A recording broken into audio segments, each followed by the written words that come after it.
So hello everyone, welcome back to the channel Mehraj mastery classes. तो कैसे हैं आप सब? I hope you all good और doing well in their life और अच्छे से अपने एग्जाम की प्रेपरेशन कर रहे होंगे। सो आज हम करेंगे इस वीडियो में, इस लेक्चर में, द इंडियन पॉलिटी से topic union and it's a territory. ये टॉपिक जो है काफ़ी लेट हो गया है, I know. Indian polity series में ये टॉपिक जो आपका आज मैं कवर करूंगी पार्ट के रूप में, ठीक है। पार्ट 1, पार्ट 2 और पार्ट 3 में हम इसको डिवाइड करेंगे। तो चलिए स्टार्ट करते हैं। सबसे पहले हम बात करते हैं कि आर्टिकल, सबसे पहले ये देख लेते हैं। ओके, ये हमारा इंडिया का मैप है। ओके, इसमें आपको बता दूं ये स्टेट है, ठीक है। जैसे लद्दाख, जम्मू एंड कश्मीर, हिमाचल प्रदेश, ये सारी की सारी क्या हैं? ये स्टेट्स हैं। ओके, और इस स्टेट्स के पूरे इंडिया के बाहर यहाँ पर जो आपको टापू दिखते हैं, आइलैंड दिखते हैं, ये आपकी यूनियन टेरिटरी कहलाती है। ओके, तो जैसे दादरा नगर एंड हवेली, फिर यहाँ पर आपकी पुदुचेरी आ जाएगा, यहाँ पर लक्षद्वीप आ जाएगा, ये सारी आपकी यूनियन टेरिटरीज होती हैं, ठीक है। तो हम चलिए स्टार्ट करते हैं। सबसे पहले हम बात करते हैं हमारे कॉन्स्टिट्यूशन में पार्ट फर्स्ट में आर्टिकल 1 से आर्टिकल 4 तक। आर्टिकल 1 से आर्टिकल 4 डील करता है यूनियन एंड इट्स टेरिटरी से रिलेटेड, ठीक है। यूनियन एंड इट्स टेरिटरी यानी कि हमारा इंडिया की स्टेट प्लस उसकी जो टेरिटरीज हैं। ओके, सबसे पहले union and its territory article 1 describe करता है कि India that is a Bharat as a union of state, ये स्टेट का यूनियन है rather than a federation of state. हम इसको फेडरेशन ऑफ स्टेट नहीं बोलते, हम बोलते हैं यूनियन ऑफ स्टेट्स। ये डील करता है दो चीज़ों से, पहली कि name of the country, second type of the polity. यानी कि आर्टिकल फर्स्ट में ये बताया गया है कि कंट्री का नेम क्या है, ओके, और देन पॉलिटी किस तरह की है, ठीक है। पॉलिटी यानी कि डेमोक्रेसी है, मोनोक्रेसी है, ठीक है, सॉरी मोनार्की है या डिक्टेटरशिप है, ये सारी चीज़ें आपको कॉन्स्टिट्यूशन में मिलेंगी। यहाँ पर एक अनएनिमिटी थी कि कॉन्स्टिट्यूट असेंबली में नेम को लेकर काफ़ी डिस्कशन हुई, ओके, बट कोई भी रिजल्ट नहीं निकल रहा था। क्यों? क्योंकि कुछ लोग जो हैं वो ट्रेडिशनल नेम सुजेस्ट कर रहे थे भारत, कुछ लोग जो हैं वो मॉडर्न नेम सुजेस्ट कर रहे थे यानी कि इंडिया, ठीक है। तो कॉन्स्टिट्यूट असेंबली ने दोनों ही नाम को मिक्स करके बोला India that is a Bharat. Okay, secondly ये बोला गया है कि हमारी कंट्री को यूनियन बोला गया है, ना कि फेडरेशन, ठीक है। यूनियन क्यों बोला गया है? क्योंकि हम सबको साथ लेके चलते हैं। अगर हमारा जो स्ट्रक्चर है वो चाहे फेडरेशन में हो, फेडरेशन इन द सेंस कि हमारे पास जुडिशरी अलग काम करती है, ठीक है। उसके बाद आपका जो क्या था, एग्जीक्यूटिव एंड लेजिस्लेटिव, ये सारे अलग अलग फेडरेशन में काम करते हैं बट हैं सारे के सारे इकट्ठे। ओके, उसी तरह हमारा जो देश है वो यूनियन है। According to doctor BR Ambedkar, phrase union of state preferred किया गया फेडरेशन ऑफ स्टेट से। ओके, इसके दो रीजन थे, क्योंकि हमारे जो इंडियन फेडरेशन है वो रिजल्ट नहीं है किसी भी एग्रीमेंट का, जैसे अमेरिकन फेडरेशन है। ओके, स्टेट के पास कोई भी राइट नहीं होता कि वो अपनी फेडरेशन से बाहर निकल सके। Federation is an union, federation हमारी जो है यूनियन है और इसको इनडिस्ट्रक्टिबल बोला जाता है, इनडिस्ट्रक्टिबल बोला जाता है क्योंकि जो कंट्री है वो इंटेग्रल होल है और इसको हमने इस तरह से डिवाइड किया है फेडरेशन में कि उसकी जो एडमिनिस्ट्रेशन है वो ढंग से की जा सके। ओके, क्योंकि पावर को हम अगर डिवाइड करेंगे तो लोग अच्छे से काम कर सकते हैं। देन आर्टिकल 1 क्या बोलता है?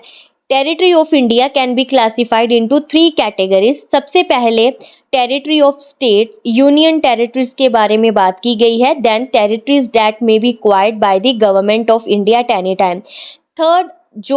थर्ड में बात की गई है कि वो टेरिटरीज जो गवर्नमेंट एक्वायर कर सकती है किसी भी टाइम पर, ठीक है।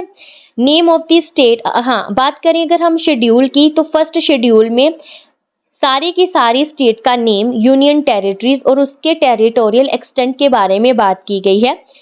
अभी प्रेजेंट में 28 स्टेट एंड 8 यूनियन टेरिटरीज हैं।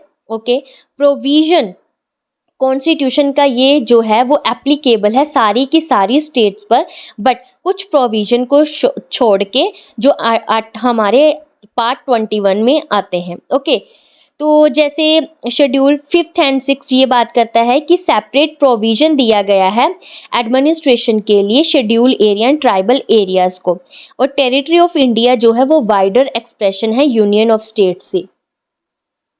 Okay, because word in union include only state, क्योंकि अगर हम बोलें कि यूनियन जो है, यूनियन में ओनली स्टेट्स आती हैं, बट टेरिटरी की बात करें तो टेरिटरी में सारी की सारी स्टेट्स यूनियन टेरिटरी भी आ जाती हैं, गवर्नमेंट जो फ्यूचर में भी इंक्लूड कर सकते हैं। Then state as a member of federal state system, जो स्टेट है वो फेडरल सिस्टम का पार्ट है, पावर को शेयर किया गया है सेंटर के साथ। और यूनियन टेरिटरी और एक्वायर्ड टेरिटरी जो है वो डायरेक्टली एडमिनिस्ट्रेटेड होती है सेंट्रल गवर्नमेंट, यानी कि हमारी जो स्टेट्स हैं, स्टेट्स में आपको गवर्नमेंट देखने को मिलेगी स्टेट गवर्नमेंट, बट यूनियन जो टेरिटरीज हैं, ठीक है, जैसे अंडमान निकोबार हो गया, पुदुचेरी, चंडीगढ़, ये सारी जो हैं वो एडमिनिस्ट्रेटेड की जाएंगी आपकी यूनियन के द्वारा, यानी कि सेंटर के द्वारा। ओके, देन सोवरेन स्टेट, ये भी बोला गया है कि इंडिया एक सोवरेन स्टेट है, और India acquired foreign territory, India जो है फॉरेन टेरिटरी एक्वायर कर सकता है इंटरनेशनल लॉ के according, session following treaty, treaty के अकॉर्डिंग भी परचेज खरीद भी सकता है, गिफ्ट भी कर सकता है, गिफ्ट ले भी सकता है, पेल्बिसाइट भी करा सकता है। पेल्बिसाइट मीन कि अगर कोई डिस्प्यूटेड टेरिटरी है तो लोगों से कंफर्म करके, लोगों से बात करके कि वो किस साइड रहना चाहते हैं, उसको आप पेल्बिसाइट बोलते हो। ऑक्यूपेशन को लेके भी अनऑक्युपाइड रिकॉग्नाइज्ड रूलर, ठीक है, ये सारी की सारी चीज़ों से आप क्या इंडियन फॉरेन टेरिटरी जो है, इंडिया फॉरेन टेरिटरी को एक्वायर कर सकता है। अगर हम बात करें एग्जाम्पल की तौर पर, इंडिया ने सर्वल फॉरेन टेरिटरी को एक्वायर किया है, जैसे दादरा नगर हवेली, गोवा, दमन एंड दीव, पुदुचेरी, सिक्किम, ये सारी की सारी कॉन्स्टिट्यूशन में कमेंसमेंट के दौरान की गई थी। इसके बाद हम बात करते हैं आर्टिकल 2 की। ओके, तो आर्टिकल 2 एम्पावर करता है पार्लियामेंट को कि वो एडमिट कर सकता है किसी भी यूनियन ऑफ इंडिया को, इस्टेब्लिश कर सकता है, किसी भी न्यू स्टेट को बना सकता है, सच टर्म एंड कंडीशन, ठीक है, जो फिट बैठ सके। आर्टिकल 2 ग्रांट करता है दो तरह की पावर को, ये पावर की power to admit into the union of India new state, admission of state which all, यानी कि आप देखो जैसे यहाँ पर दो स्टेट्स हैं, मैं एग्जाम्पल ले रही हूँ, एग्जाम्पल के तौर पे आप समझ लो कि ये पंजाब है, ये हरियाणा है, ठीक है। अगर कल को चाहे पार्लियामेंट कि हरियाणा और पंजाब को इकट्ठा करना है तो वो एक न्यू स्टेट भी बना सकता है। अगर इसको अलग करना है तो वो अलग भी कर सकता है, जैसे तेलंगाना एंड आंध्र प्रदेश को अलग किया था। Power to establish new state को एस्टेब्लिश कर सकता है of new state that are not part of the union India, जो पार्ट नहीं थी पहले। Okay, then article 3 relate to the formation of changes in the existing state union of the India, ये बात करता है कि फॉर्मेशन कर सकते हैं किसी भी एग्जिस्टिंग स्टेट से, जो मैंने आपको तेलंगाना और आंध्र प्रदेश का बताया। अगर हम दूसरे वर्ड्स में कहें तो आर्टिकल 3 डील्स करता है internal readjustment in terms of the territory of the constitute state of the union India. Okay, तो यहाँ पर ये पार्लियामेंट कॉन्स्टिट्यूशन पार्लियामेंट को ये राइट देती है कि वो किसी भी स्टेट को क्या कर सकती है, न्यू स्टेट फॉर्म कर सकती है, किसी भी स्टेट को मिला सकती है। ओके, और किसी भी जो यूनियन टेरिटरी है उसको भी ऐड ऑन कर सकती है। पार्लियामेंट के पास पावर है रीऑर्गेनाइज करने की, तो वो पावर क्या है, authorises the parliament form a new state by separation of territory from any state and uniting two or more state part of the state. ये मैंने आपको सारा समझा दिया है। ओके, हम इंक्रीज कर सकते हैं किसी भी स्टेट का एरिया, डिमिनिश कर सकते हैं, कम कर सकते हैं किसी भी स्टेट का एरिया हम, यानी कि पार्लियामेंट।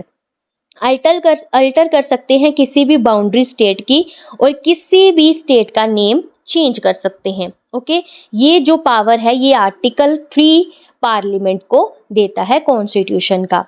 तो आई होप कि आपको यहाँ तक समझ आ गया होगा। हम नेक्स्ट पार्ट में बाकी का पार्ट कर लेंगे, पार्ट 2 में बाकी का टॉपिक कर लेंगे। तो चलिए मिलते हैं नेक्स्ट टॉपिक में, तब तक के लिए बाय। एंड अगर लेक्चर अच्छा लगा हो तो लाइक करें, शेयर करें और सब्सक्राइब करें मेहराज मास्टरी क्लासेस। तो मिलते हैं नेक्स्ट लेक्चर में, तब तक के लिए बाय एवरीवन, जय हिंद।